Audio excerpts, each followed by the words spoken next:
It's time now for our next session, examining the unprecedented challenges facing the sector right now, what the government is doing about it, and critically, what else needs to happen for the travel industry to survive the current crisis. So here to discuss this and more is Abta CEO Mark Tanzer, Phil Nuttall, CEO of The Travel Village, and Farina Azam, partner at Kemp Little. Hi all, thank you for joining us today, and I just want to introduce you all. So we've got Farina Azam, partner at law firm Kemp Little, Mark Tanzer, CEO of Abta, and Phil Nuttall, CEO of The Travel Village. And as we sit here today, this still continues obviously to be an extremely challenging time for the travel industry. And one of the biggest issues, of course, is the lack of guidance from government on the package travel regulations. And we've been waiting now for more than, I think it's 3 weeks, for news that restrictions were going to be lifted and still nothing, whereas it seems Europe is moving much more quickly. Mark, I know that Abta's been doing a lot of work behind the scenes on this. Can you just talk to us a little bit about the discussions that you've been having with government and where we're at? Are we likely to see any progress in this area? Well, thank you, Sophie. Yeah, we've been at this, as you say, for several weeks now. And, the real heart of the issue is the obligation under the package travel regulations to give a cash refund within 14 days of a cancellation. And of course, this comes from a European package travel directive. So the law is set at a European level. And what we've seen is that, every other country is faced with the same dilemma here. That the pandemic has created effectively a worldwide shutdown in travel. And so not only demands for refunds coming from all of your destinations, but there's no new money coming in because you're not taking any new bookings. So, whatever the regulations were designed for, they weren't designed for this situation. So every country and every travel company within those countries is facing the same problem, which is an acute cash squeeze. So we have been asking, the government to lift that restriction, to say that, companies should be allowed to take a longer period to give that refund. It is still, attached to the booking. It still carries the protection of that booking, and in the event that it's not converted into another holiday, the customer is still entitled to a cash refund. So it is, maintaining the principles of the package travel regulations, but giving longer for that to be paid. And we've been making those arguments very strongly. Obviously, Abta ourselves are one of the kind of financial protection bodies that underpin those protection arrangements. And I think so far, as you say, the BEIS Department of Business, which runs the package travel regulations, hasn't moved on this. I think, partly it's a nerve test. This is European legislation, and they don't want to kind of unilaterally move away from that. But on the other hand, these are, real challenges for the industry. And the fact is that whether they like it or not, companies are issuing effectively deferred refund credits. So in a way, it's just recognizing the fact of the situation. But I mean, we thought that there would be an announcement from government 2 weeks ago, and then last week. Do we think there is still going to be an announcement from government? It's hard to say. I mean, I think the pressure is on, I think, at the European level for the Commission to change the directive, which would obviously enable them to make an easier change in the law here. I think also, and you understand this, they're concerned about, individual consumers and hardship cases where people really need the cash back now, given all the circumstances. And so we're very aware of that. We are dealing as Abta with more than 300 customer calls a day on this issue. So we're quite aware of the distress this is causing.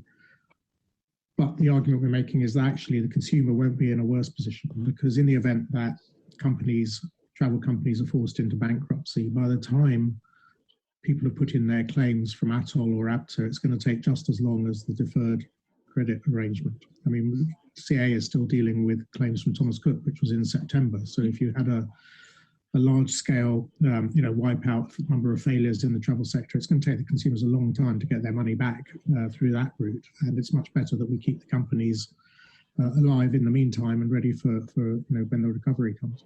And that's the crux of it, isn't it? That there will be failures if companies across the board are forced to refund. I mean, Farina, I know you've obviously been working a lot on this. Do you think it really is that stark? Are we, if companies were forced to give out refunds across the board, we would be looking at multiple failures? I I think if customers were forced to give out refunds within 14 days or within a month, we would be. And I think that's the key here as well with the Abta message. And the message generally, it's not necessarily that we're saying companies are not going to refund. They are going to refund. They just can't refund within 14 days as per the PTRs. And I think the thing to sort of remember there is,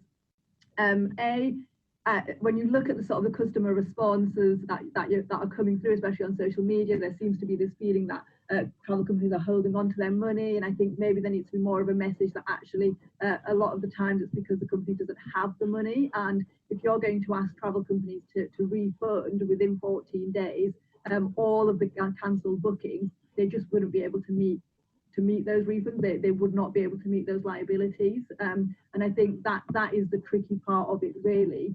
And so I think the message really has to be, it's not that what we're saying, and I'm certainly not advising clients do not refund, because the law as it stands is that customers are entitled to a cash refund, and they're entitled to a cash refund if the booking's been cancelled within 14 days. But the issue is practically, it's just not manageable. Companies can't meet those liabilities within 14 days, so it's just asking for a bit more time. And I think communication is key, really, for when you are talking to the customers about why they're having to wait for that refund, and the fact that their payment will be financially protected in the meantime. Phil, I mean, you're obviously an agency owner. Tell us a little bit about your business, how it works, for those in the audience that might not be familiar, and also just what your position is on this, because it's an issue that has split the industry, I think. Oh my word, has it ever? Yeah, emotions are running high. I think you only have to look at social media to see how emotions are running, and I think for me, I just want to stick to the facts. I mean, I've got to fight the travel agent's corner. That's my job, my duty. And also the customer at the bottom order. The customer is the most important part. I mean, the biggest royal cock-up for travel agents, I think, was the statement by the Foreign Office. I mean, just when we got a system in place, it wasn't perfect, but it was working to an extent, and we all knew where we stood. And and then on a Saturday of all days, the Foreign Office announced against all travel indefinitely. Well, that's got about as much clarity as the Danube in flood. I mean, I ask you, what indefinitely? So let me define for the Foreign Office indefinitely, for an unlimited period, without fixed limit, evermore, forever, even until the cows come home. I mean, in fact, the best description in the dictionary is until hell freezes over. Now, who knows? For all we know, it may be a conspiracy theory by the Department of Environment to stop flying and allow the polar ice caps to stop melting.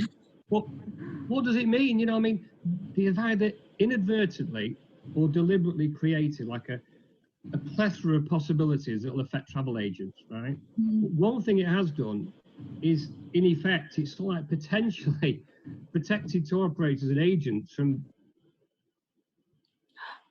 like mass chargebacks from the card companies. No. Because it. Oh my God. It's quite clear, isn't it? It does say that where the travel providers cancel the service due to government prohibition or regulation, then the customer will not be entitled to make a claim, as the law and government regulations. It says that they supersede the cards rules on these sort of disputes. Now, I guess Farina can probably answer that question, but what a statement.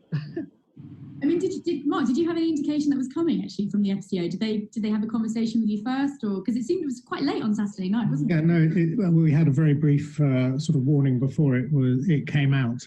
As you say, the timing over the weekend isn't great, but also the language is, as Phil just said, very unhelpful.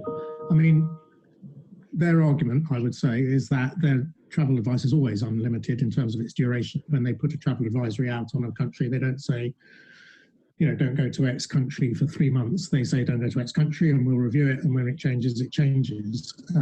But certainly this gave people, I think, a sense that they were entitled to cancellation, of any booking they had at any time in the future, which isn't the case. I mean, I think, if they'd use language like foreseeable, then, you can say, well, the way the travel industry works is, on a month's time frame, that's foreseeable. You can't really foresee what's going to happen in 2 months' time. And we keep a rolling review of this. So yeah, it didn't help.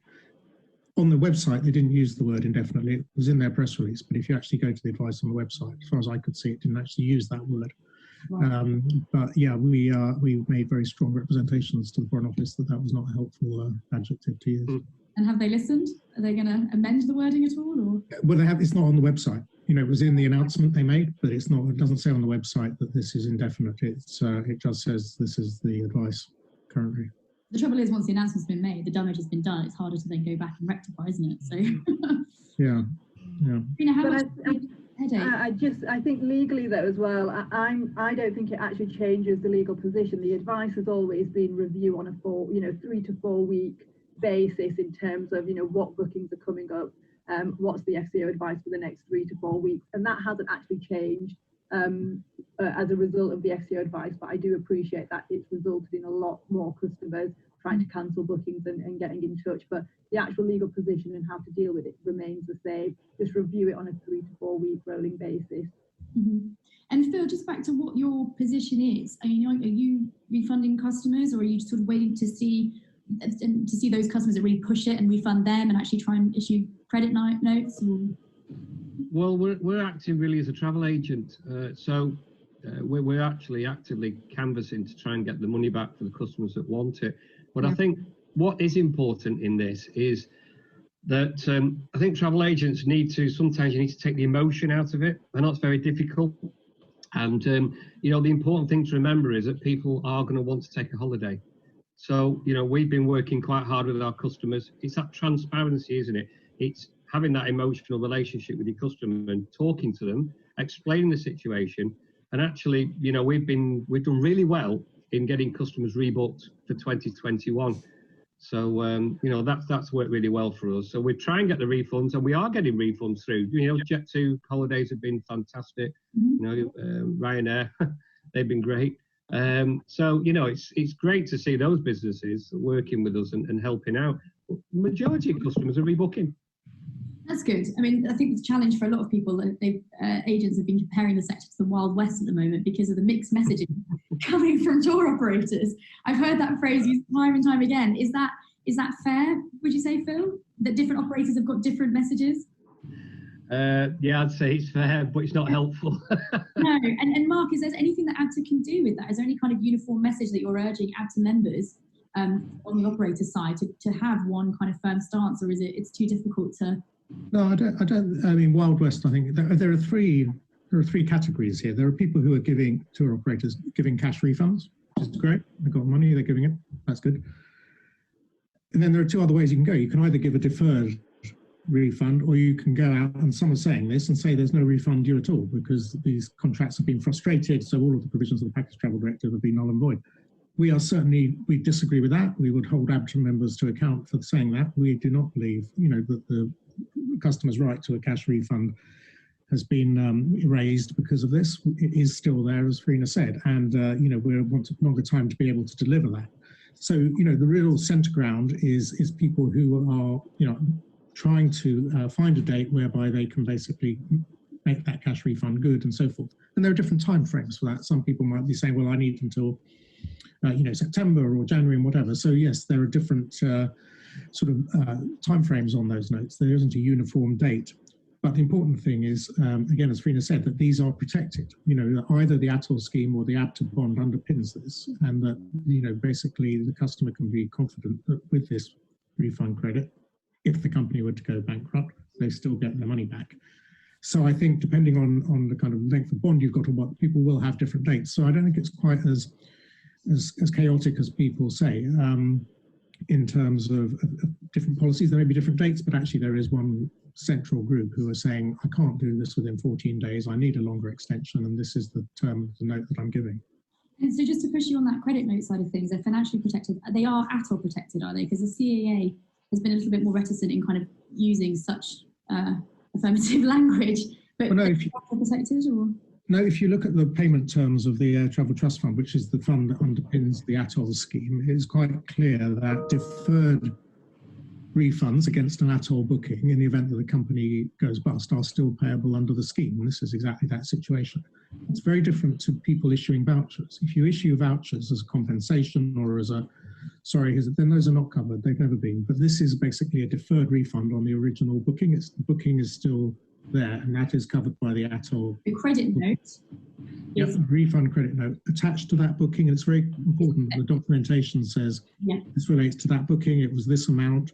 These were the details. It's not a free-floating voucher that says you can have a holiday at some time in the future just because of that. It has to be really tied closely in the documentation back to that original booking. And then the fund and the ATOL scheme will protect that, as will Abta, the bonding scheme. Vouchers not protected. Yeah. Okay. They never have been. Vouchers are not protected under the ATOL scheme. And in terms of the kind of variation in time frame, when you've got this advice from the FCO that's indefinite, and customers are given these credit notes that have kind of firm time frames on them, is there going to be more flexibility in the industry with that? Well, what we've asked for is till March the 31st from a statute. If you're moving from the 14-day obligation to March 31st, now within that, there will be different timeframes that people choose, but that would be a good statutory footing to say that is the period for the delivery of these refunds. And are most operators using that date as well, Phil? Are you seeing that? You said March 31st. Are we talking July 31st? March 31st, Mark's saying. No, can I just clarify? There are two things here. One is what is the statutory period? The other is you can only issue these notes in as far as you've got financial protection underpinning them. Mm-hmm. So if your bond, because we're going through bond renewals at the moment, let's say your bond expires in March, because that's when we do it. There's a runoff till September. So in fact, you can't give a promise beyond the time when your bond is in place, because then it's not protected. So that's why, at the moment, July the 31st is out there as a date. But as the bond renewals are done, we'll be able to extend that until March next year. So people will have a bond in place so they can go to the customer, say, your refund credit is protected by Abta until March 31st, 2021. Okay. And is that the message that you're getting from your operator partners, Phil? Yeah. Okay. Yeah. Well, like I say, it is difficult because, each operator is adopting, different policies, different time frames for when they're going to be actioning their policies. So it's very fluid. And I'm curious just to ask how consumers are being at the moment, because I've obviously seen a lot of angry comments on Twitter, and I know Abta itself has received a lot of flack for its brilliant campaign, Save Future Travel. I feel like Abta's really stood up and sort of waved the flag for the travel industry at the moment, but there has been a backlash from customers. Phil, how are your customers seeing at the moment? Is it a case of just picking up the phone and having a conversation with them? Because Farina, I know you've stressed that communication is key here, isn't it? Yeah, it is. Again, I can't get past this opportunity that we've got, and this is what the customers don't get. That they need to see this. It's this trust element. They need confidence when this is over, that their money their cash is protected, and if anything goes pear-shaped for whatever reason, that they can get the cash back, and that's what they're not seeing at the moment. And it's this. I don't think there's ever been a better time. And again, I guess the travel agents, need me to say this, that we have to find a solution to bring the airlines. Now, obviously, some airlines, as I've said earlier, have done great in refunds, but we've got to be in a position where we bring the airlines into line, into regulation within the holiday scenario. It's not acceptable for them to be operating outside anymore. And now the customers are getting quite savvy. They realise that the airlines are holding their cash. Where's that cash gone?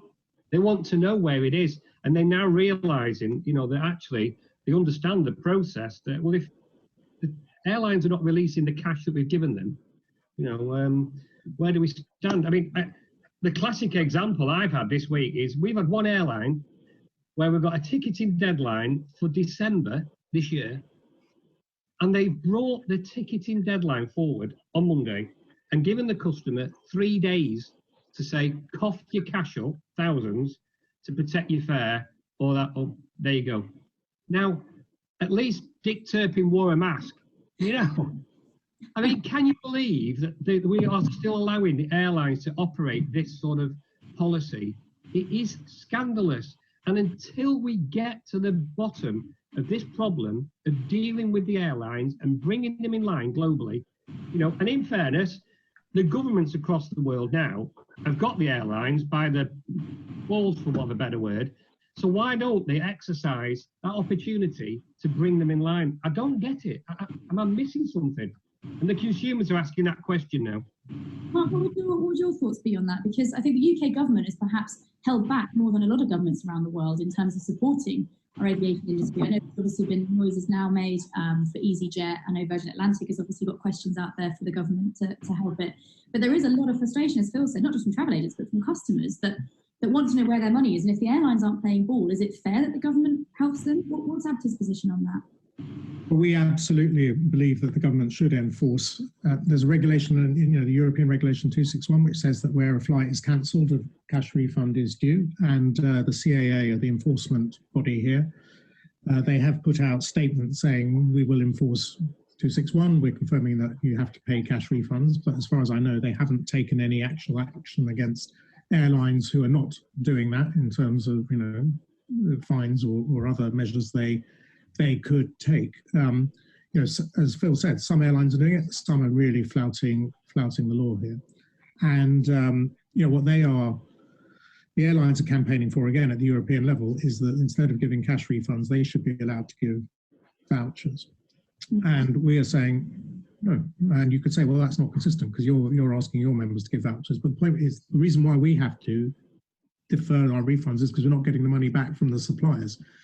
So if the airlines move to a system of giving vouchers instead of cash refunds, which we don't think should happen, then everybody has to, because otherwise we're left with a cash obligation, the travel companies and the travel agents, when the airlines are not paying up. So that clearly doesn't work. So you're right, Phil. I think this is not just a kind of commercial crisis for the airlines, but it's a regulatory crisis as well. And one of the differences between, if I may just, between the airline situation and the tour operators, which I just described, is that, if we give a refund, deferred refund, it's protected. Abta scheme stand behind it. If the airline gives you a voucher, there's nothing behind that. There is no airline insolvency scheme, and given the state of airlines, you could well be hanging on to a piece of paper in 6 months' time and no airline to claim it off. Because the government and the airlines have always argued against, we don't need an insolvency scheme. Well, they do, because exactly now is why they basically ruled out giving a voucher scheme, because no one would be protected in the event that companies went bust. So yes, I think it's raised a lot of issues about how at the EU and the UK level we regulate the airlines going forward. But in the meantime, we've got to keep the CAA feet to the fire in getting the airlines, and these are not just all EU carriers, these are Middle East carriers as well, to pay refunds. And so you are doing that, you are having regular conversations with the CAA, with other government partners on this? Yeah, absolutely. What's your position on this? How are the airlines getting away with this? Well, I think, probably similar to how tour operators are at the moment. They're probably just trying to work out how they can meet their liabilities in terms of customer refunds. So, I'm sort of taking it in the same way that I'm taking sort of tour operators offering refund credit notes, because tour operators under the PTRs are obliged to, and airlines under EC 261 are obliged to. And so I'm sort of, I'm assuming, maybe quite kindly, that they're doing this as they assess what their liabilities are. And, I am sort of hopeful that perhaps in time, as they've made that assessment, as they've worked out, okay, we can maybe offer a credit note for a certain period of time, similar to maybe what tour operators are doing. And then after that, maybe we could look at offering cash refunds if it's not used. As a lawyer, you are sort of sat back to some extent, watching travel companies not comply with the regulations. And I think all you can do is advise on what the legal position is. But at the same time, obviously you have to, or I do understand the sort of the commercial side of it, and I understand that there has to be that level of pragmatism. But ultimately, the law is what the law is. Yeah. There's one more issue. I am conscious of time, but I want to make sure that we discuss this issue, which is the issue of furloughing staff. And Phil pointed it out quite aptly in his TTG column for us, actually, and it provoked a massive amount of reaction actually from other agents who felt exactly the same. Phil's point was that a lot of agents have been forced, or travel businesses in general, have been forced to furlough staff because they are desperate for that cash. But at the same time, travel is a service industry, and he was trying to point out that travel is unique in many respects in that it needs staff to keep servicing customers, and yet those same staff cannot work because they've been furloughed, and travel businesses are desperate for the cash. I think you said agents are between a rock and a hard place. Is that right, Phil? Yeah, I did. Do you want to just sum up your point a bit more succinctly than perhaps I have, and then we'll just have a discussion about whether any conversations are going on with government about this? Yeah, that's really good, because it all comes down to government again, and where we talked about it, haven't we? Everybody in the industry talked about it. But having to furlough your sales team and have the relationships with the customer, that's counterproductive at this time, because it's a salesperson who booked the holiday. It's a salesperson that needs to speak, to the customer to seek reassurance. I mean, customers want reassuring. Okay, booking a holiday through a good travel agent, and that now is the time where good travel agents, not people who are playing at it, these are the people who have that emotional relationship. It creates that. And, at the moment, we need these people in business because we're dealing with a mountain of lockdown queries, paperwork, phone calls. The government don't get it. I mean, Alistair Rowland, made reference to it, and we're not making money. We're paying people to give money back, quite rightly, and our admin and accounts people are drowning in phone calls. And because travel's been bottom of the pile in government, I don't think there's ever been a better time, Mark, to ask for a dedicated minister for outbound tourism. The last 48 hours, we've seen ministers passing outbound travel from pillar to post, from Grant Shapps to Alok Sharma. Now Jeremy Hunt's gotten on the act. And he says a warning of the complexity of the sector means a one-size-fits-all approach doesn't seem to be appropriate. Well, let's just say it how it is. They only say that because they don't understand the industry. Fair enough. They don't understand the implications of what's happening in terms of consumer confidence. When this is over, we touched on that. And if you Google Government Minister for Tourism, right, top of the page, it's Visit Britain. Okay, and they're being given money, this quite rightly, it's important. Well, it'll be funny, if we haven't got an airport, we haven't got the infrastructures in place, which we again talked about previous, then, Visit Britain's not going to be happening. It's nobody in government at all who's dedicated to understanding the travel industry, travel agents, and dealing with outbound tourism. It's a dog's dinner. And furlough, okay, it's doing okay in some areas, and I know it's complex, and Farina will back me up on this, but we are the people who are keeping a lot of things going, and we are frontline. And customers, come back to it, the customer needs reassurance. He needs it, they need it now, and they're going to need it more than ever when this is over. Yeah. Margaret, are conversations going on with government about that? Has this issue been raised at all, pointing out travel's unique position with regards to that? Yeah, very much so. And Phil's right. We're disadvantaged in that our agenda is split across a number of government departments here. We deal with BAYS on the back to travel regulations. We do the Department for DFT on ATOL and other issues. We deal with the Home Office on immigration. We deal with Treasury on tax. We deal with the DCMS, Ministry of Tourism, on other issues. Whereas other countries where perhaps tourism is more a prominent part of their economy have a tourism minister who covers all that, and which is their advantage. I would say that our current tourism minister, Nigel Huddleston, is, in my view, by far the most effective one we've had in our agenda for quite a few years, and I've seen quite a few of them. Partly because Nigel is from from this parish. He used to be head of travel at Google, so he understands very well the issues of outbound as well as domestic tourism. And he and his team have been very good. They've worked with our members, some of our bigger members, understanding exactly what's happening with their cash flow, with their furlough arrangements, in carrying those arguments to other departments. But he is, the DCMS is one department. They've got to persuade the Treasury and BAYS and so forth. They can't make all the decisions themselves. So yeah, we have been working on that with not just with his department, but directly with the others.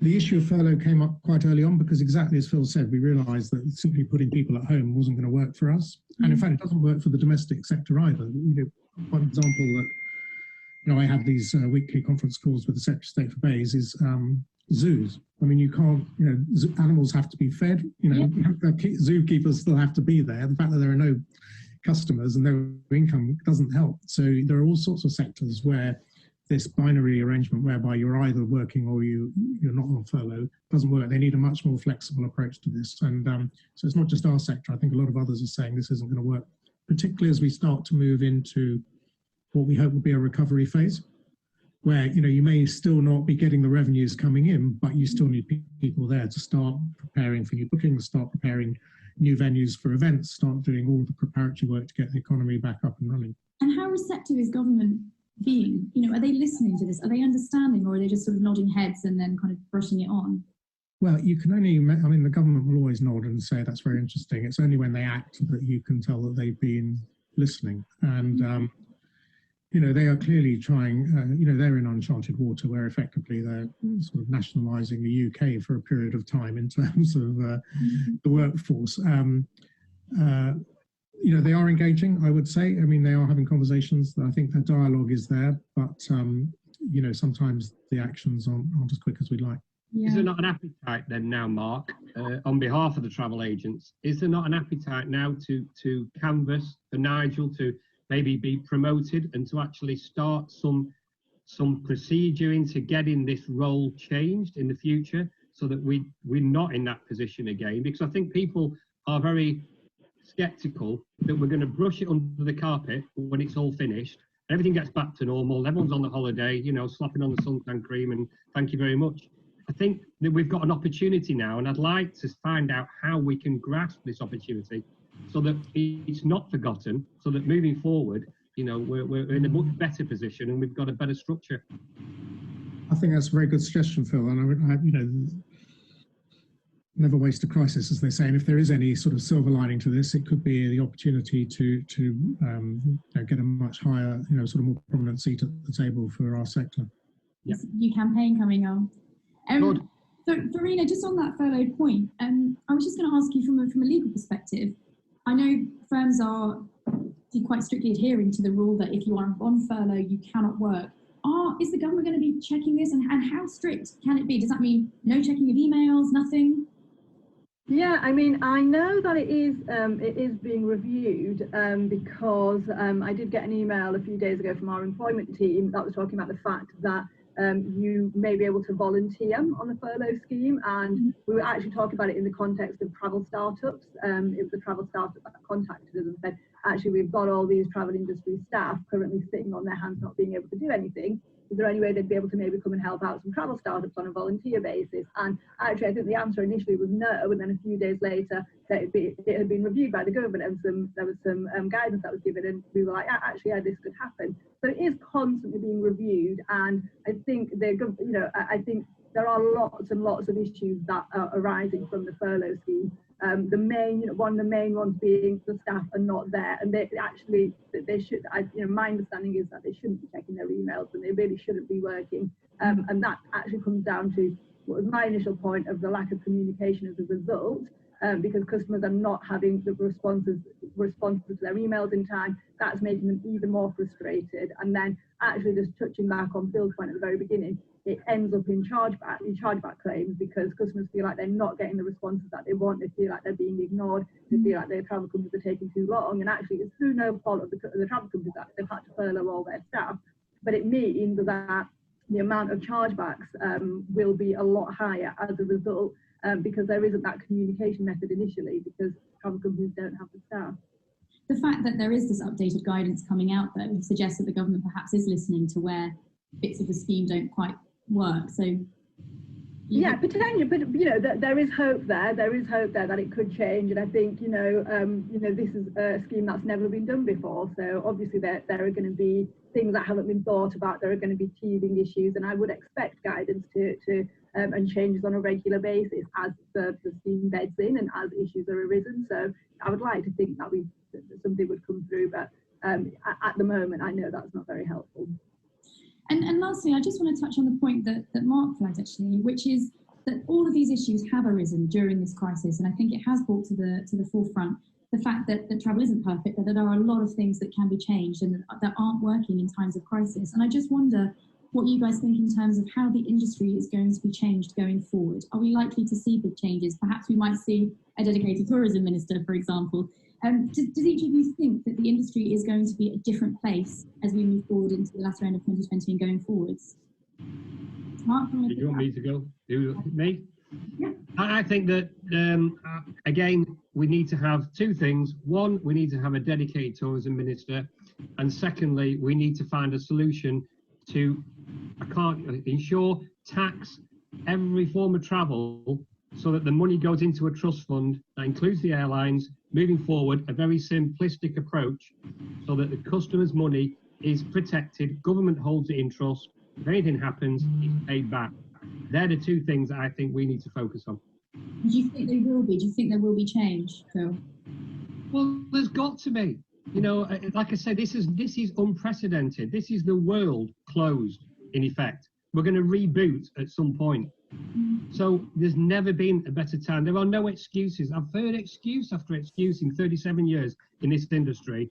There is no excuses now for bringing everything in line and protecting the consumer when we move forward. And this is the best opportunity you are ever going to get. You'll never get it again.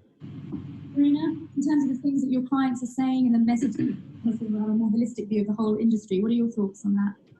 I think we'll see less and less people selling flights as part of packages. I think people have had their fingers burnt, and I think people will be looking to try and move away and maybe push the customers to book directly with airlines for their flights. I think we'll probably see agents not wanting to collect customer payments because they don't want to be the merchant. They don't want to be hit by the chargebacks. They'll maybe try and have an arrangement whereby payment gets paid directly and their commission is dealt with separately. I think we'll definitely see failures. I think that is a really sad fact, but I think we'll come out the other end with less travel companies, less competition.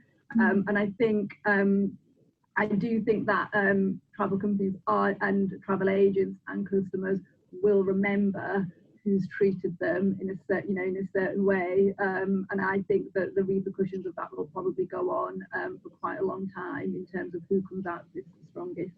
The agents will be careful who they partner with going forward. Yeah, absolutely, because that's what I'm seeing now in terms of the way that it's gone is, when it first happened, it was all about the regulatory position. What does the DTR say? Then it's moved on to chargebacks is like the big issue right now. What can we do about chargebacks? But it is also moving on to actually I'm an agent on behalf of this tour operator, and because they're not refunding, this is a liability to me under chargebacks. Or I'm a tour operator that's made a huge advance payment to a supplier and they're refusing to refund me. They're only giving me a credit note, but I need that money in my business. And so you can actually see the sort of the life cycle of what's happening here. And I think it's going to have a huge impact on the other side. Absolutely. Can I just say something, Farina, on that point about it's really important this, and I can't lose the opportunity for the travel agents, and that is this issue of consumers booking with airlines direct. They come to us for other aspects of that holiday, shall we say a villa, and we are not going to be able to get insurance policies on the back of this. So again, it comes back to the customer. We need to find a process where the customer or we are paying an amount of money that goes into a government pot that protects the consumer should there be a failure, because Superbreak highlighted that. And Mark, last word to you in terms of how you think the industry will look going forward. Will it be a very different place? Yes, I think it will. I mean, it's hard to predict exactly which companies will merge, which will, come together, which will disappear. I think there will be some opportunities here for people who want to kind of combine companies and so forth. So I imagine there'll be some sort of restructuring at that level coming out of this. And, I'd sort of echo really what Phil and Farina have said about people really looking very closely at where the cash is in this system between the customer and the end supplier, and who is basically sitting on that liability when the music stops.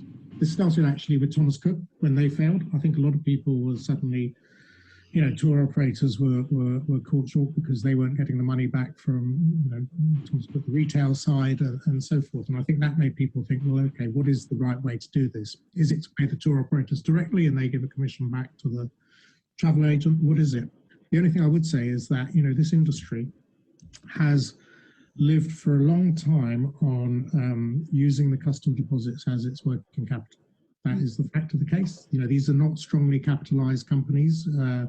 You and I, could set up a travel company this afternoon with very little capital, because we get customers' deposits, we use that, and basically that is our working capital. And it would take a big change, and I'm not saying I'm against that change, for all that money to go into a kind of government pot, as Phil says, and not be paid over until the customers had their holiday.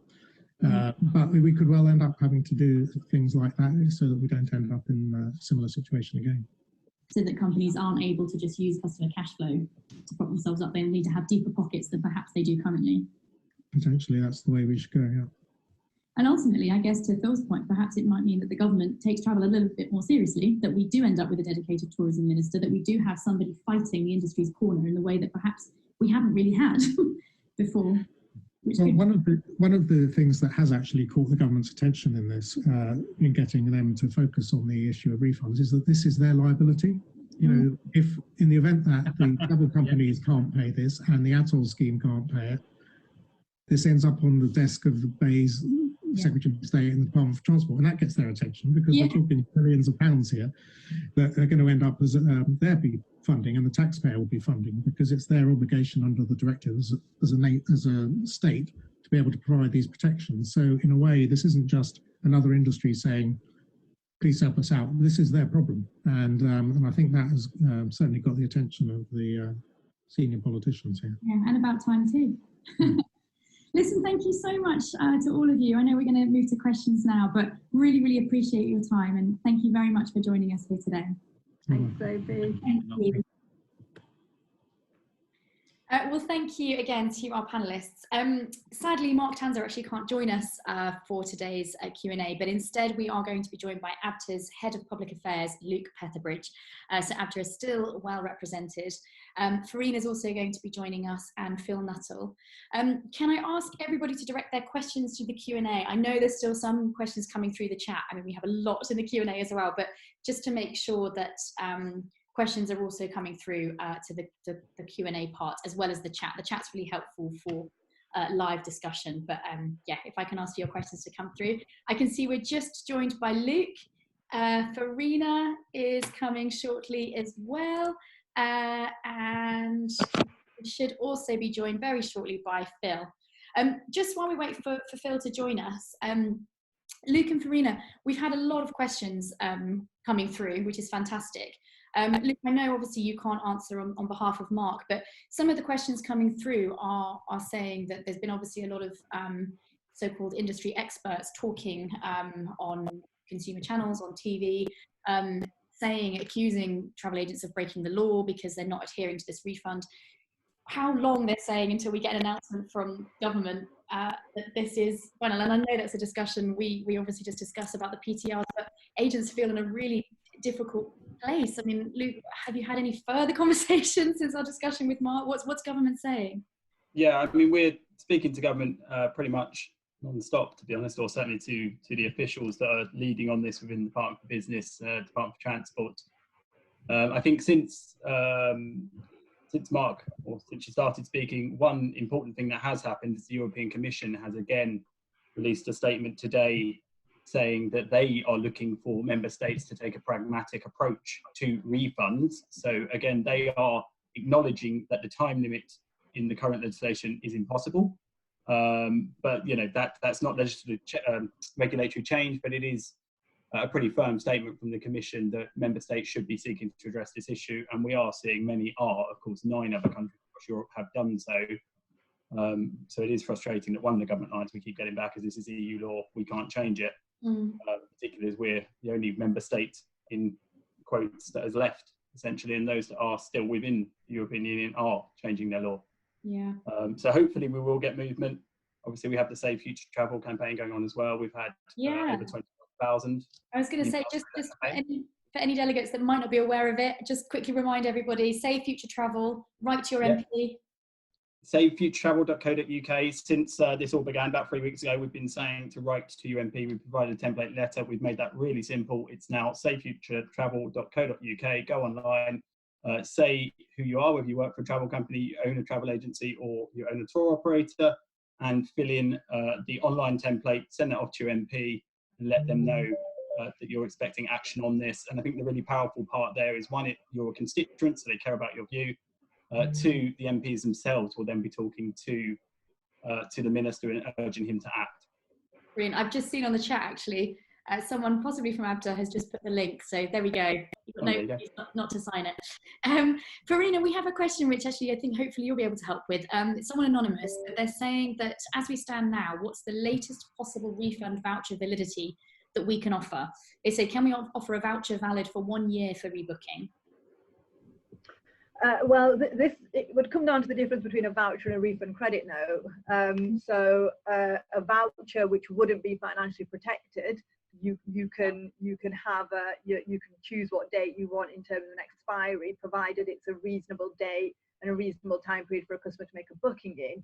If you're offering a refund credit note, which is protected by Abta and Nuttall, then really it should only really go on currently until 31st of July, the date that Abta said it's going to be protected by, but with the caveat that might be extended, and if it's extended, that refund credit note will last until the period of financial protection expires. So again, it's going to depend on whether it's a voucher, which is not financially protected, or a refund credit note, which is linked to a booking, which is financially protected.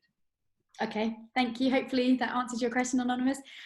Phil, I should flag that we've had quite a few people saying that you should stand as Tourism Minister. That wouldn't last 2 minutes. A lot of people enjoying that you're just telling it how it is. But you feel particularly strongly about this, don't you? We could see that from your column for TTG, but you feel like the industry's been let down by government. Is that fair to say? Yeah, I do. I think it all boils down to when you get extraordinary circumstances like we've got at the moment. Okay, it's not about a blame culture, and I've seen that much stuff flying around social media. It's about looking to the future, and it's just addressing that very simple thing. And Mark explained it very well, that there are so many different parts of government that are aligned to the industry, and we now need to have one outbound tourism minister who understands our sector, who represents our sector for whatever reason, for whatever event that may happen in the future. And that is just fundamentally, it's a no-brainer, it's a no-brainer, and we've got to have that. So if we start a campaign, whatever it is, we need to work that through, and we need to do it. Now, if it takes 2 years to get to the point where we have not only an outbound minister, but we also have all the aspects of travel brought in together, so the airlines are regulated, that has to be the ultimate goal. And we need to say, right, okay, it is going to be 2 years, and within 2 years, we're going to have a different industry.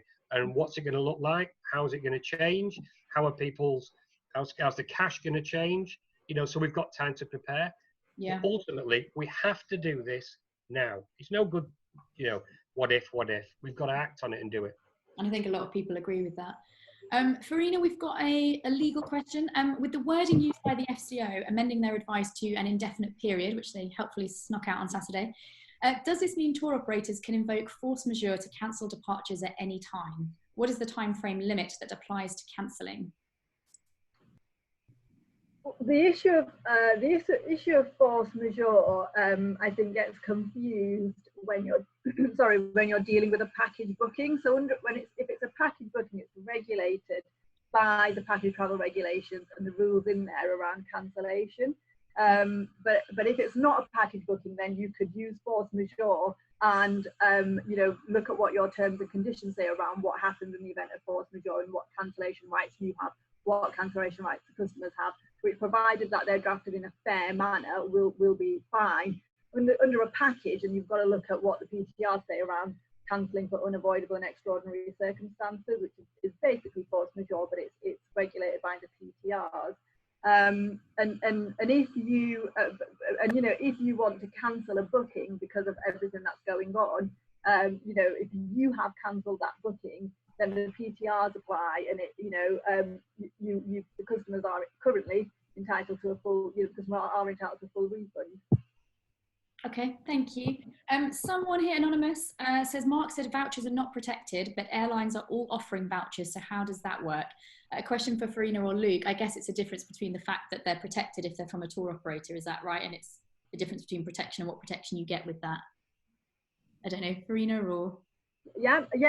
So it just comes back to that point that I was giving, I was sort of mentioning earlier, which is refund credit notes are financially protected, vouchers are not. Also, airlines don't actually have to financially protect for flight seat sales, whereas tour operators, package organisers do, because that's what the PTR stipulates. So if an airline is issuing a voucher for in refund, as a credit note, that doesn't have to be financially protected because they're not under that legal obligation to do so.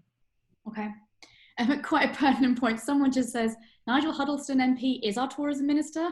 I mean, the fact that people aren't even aware that we have a tourism minister, I think that pretty much sums it up. Tourism, yeah, but he's not dedicated to outbound tourism. We need two ministers. Let's be clear about this. We need a tourism minister for Visit Britain, and we need an outbound tourism minister. Well, I mean, as Mark pointed out earlier, I think in Nigel you've got about as a strong a candidate for an outbound tourism minister as you're going to get. He did work in this sector, but you're right. The position of the minister, the profile of the minister has been a problem historically. I think it's actually it is a fundamental issue for travel. We are split across various different departments, whether that be, as Mark said earlier, BAYS for the PTRs, DFT for ATOL, the FCO for the foreign travel advice. Actually, I mean, a single minister wouldn't really resolve that, because a single minister won't be across all of those three departments. I think the actual critical bit that should be unified, and that actually would have been very useful to be unified at this point in time with our conversations that's ongoing, is the financial protection behind the scheme, behind travel. We've been calling for unification of the financial protection elements for, 15, 20 years as Abta, to say that there should be one responsible department for that, and it shouldn't be split between the Department for Transport and the Department for Business in the way that it is today. Yeah. A question for Phil and Luke, referring to what Mark said about companies starting up. So how can the industry protect itself from basically cannibalizing itself with undercutting?